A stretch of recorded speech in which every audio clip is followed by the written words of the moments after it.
Morning. Hello. Hi.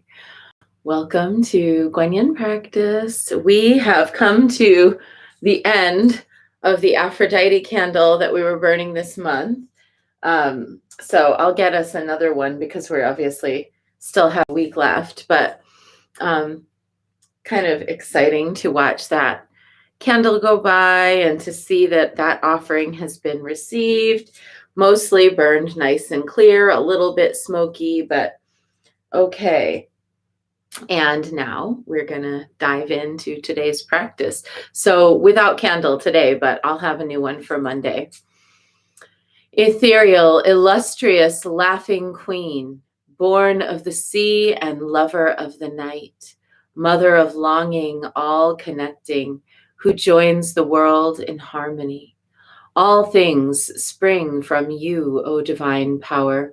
The triple fates are ruled by your decree. All the works of craft and love yield to your hand. With a smile, O Aphrodite, you sway the all-encircling heavens, the fruitful earth and the storming oceans. All obey you, all are awed by you. Companion of the brumal god, beautiful goddess of marriage, mother of love, lover of the banquet, source of persuasion who grants secret favors, illustrious born, seen and unseen, gentle lover, Lupercal, who smiles upon mortals, prolific, most desired, life giver, kind goddess, wielder of the scepter of all the immortals, you bind mortals and every tribe of beasts in magic chains of mad desire. Come, lovely Cyprian, and bless these rites, whether radiant in the heavens or presiding in the temples of Syria, guiding your golden chariots over the sacred floods of Egypt, or dancing on the azure shores by billowing seas with circling choirs of mortals and beauteous nymphs with cerulean eyes, or riding out along the dusty banks renowned of old, or if in Cyprus with your fair mother, where the married women yearly come to praise you, and the pure virgins sing hymns to you and to Adonis. Come, divine union, for you I call with holy reverent mind.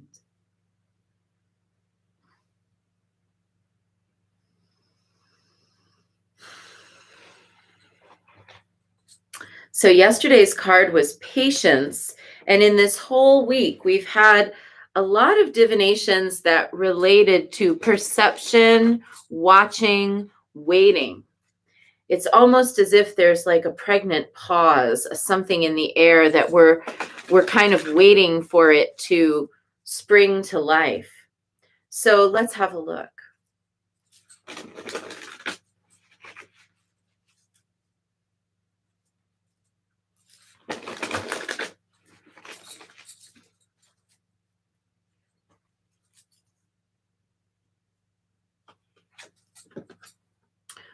Today's card is healing.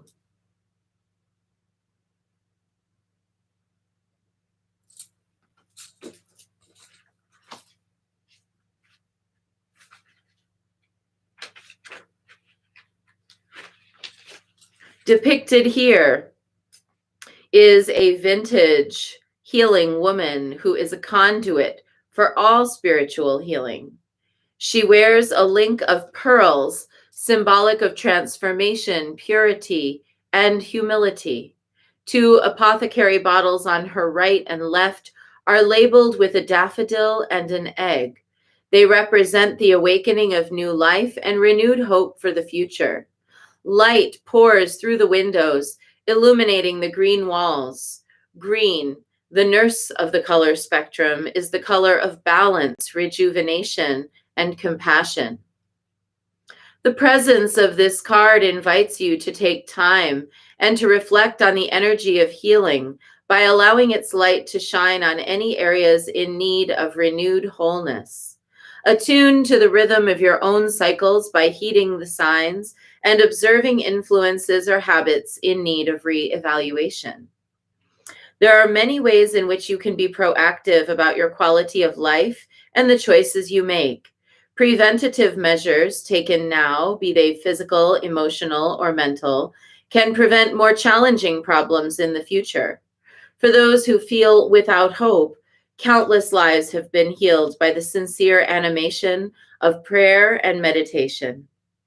As the image suggests, the renewing influence of nature can also profoundly reactivate your innate healing and lead you back to a wholesome connection with Mother Earth.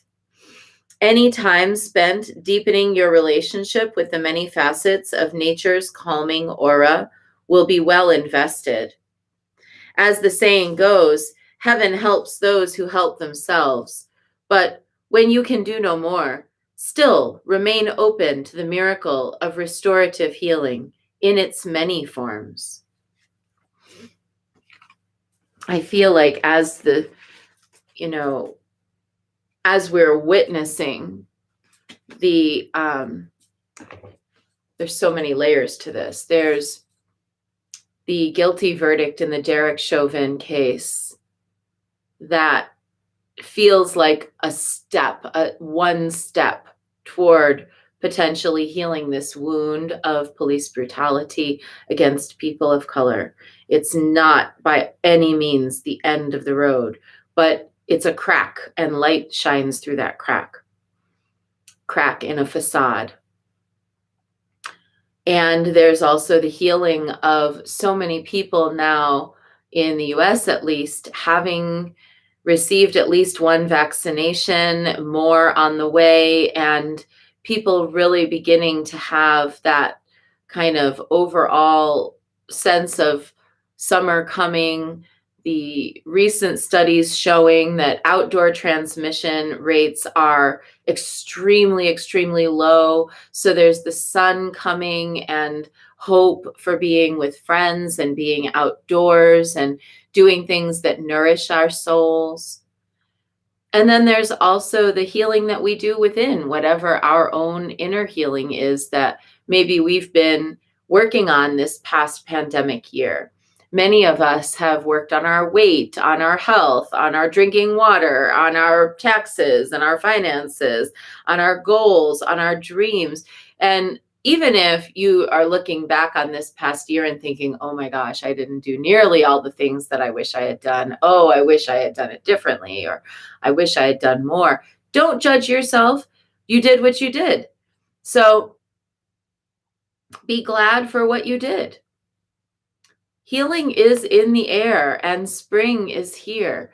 It's hard because when you have a global awareness, you're also aware of how much there is still need of healing. And if you're looking at things politically and you look at this one guilty verdict amidst so many police deemed right in killing someone, it's hard to think, oh, this is healing, this is hope. In fact, sometimes that little crack of light that comes in feels even more intimidating, even scarier than if you had no hope at all. Because no hope at all, you know what you're standing on. But that little crack of hope, it's like having an empty spot in your mouth where a tooth used to be. You go there again and again looking for it.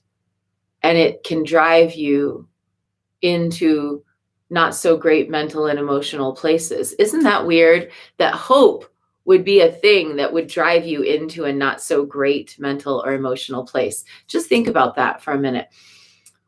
When we were children, we thought of hope as something positive, but as we get older, sometimes hope becomes something a little bit dangerous and frightening because the possibility of those hopes being dashed is quite significant. Nonetheless, healing is asking us to pay attention today. Healing, the concept of healing, the thread of healing, the theme of healing, the possibility of healing, all of these are asking us to pay attention today. We're allowed to have that little crack of hope where the light gets in.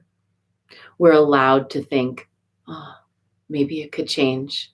We're allowed to be happy about our friends and seeing them and spending time outdoors and doing things that make us feel good. We're allowed to enjoy that little crack of light. Don't let that little crack of light scare you.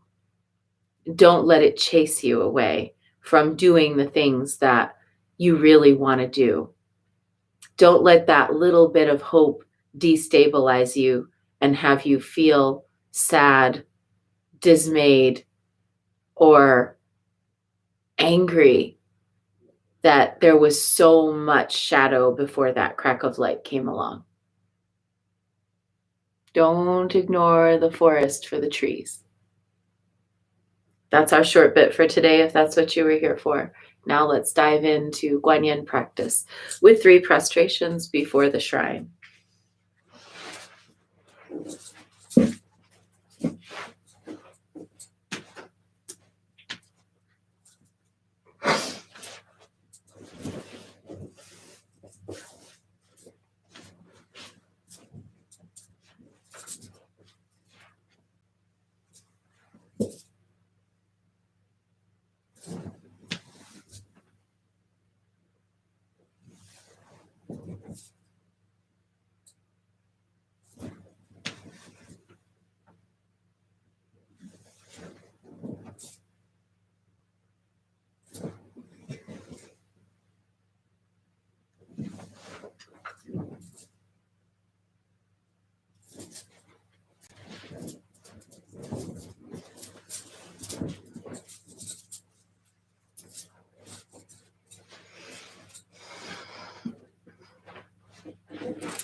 And let's take refuge. Namo Guru Be. I take refuge in the inner teacher. Namo Buddhaye. I take refuge in the great mother of compassion. Namo Dharmaye. I take refuge in the wisdom of the ages. Namo Sanghaye. I take refuge in the community of practitioners. And let's set our intention, a person, place, situation, or circumstance that will benefit from today's practice. And today, let's hold the family of that young woman, Makia, who was killed in Ohio.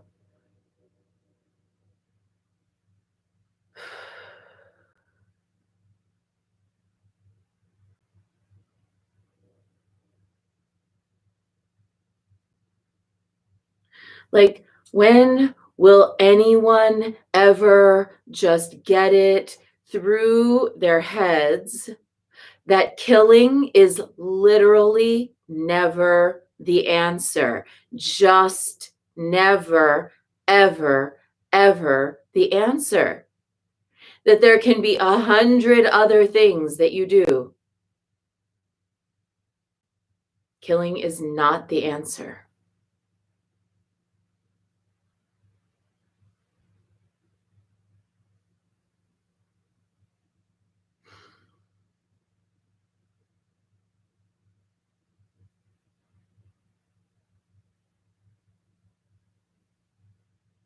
And let's recite the 4 immeasurables.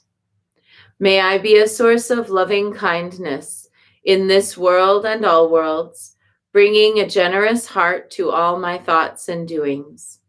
May I be a vehicle of compassion in this world and all worlds, ever mindful and aware of the tremendous suffering of others. May I be a brimming vessel of joy in this world and all worlds, delighting in the happiness of others as their suffering is alleviated. May I be a balance point of equanimity in this world and all worlds, seeing all as equals and all as deserving of goodness.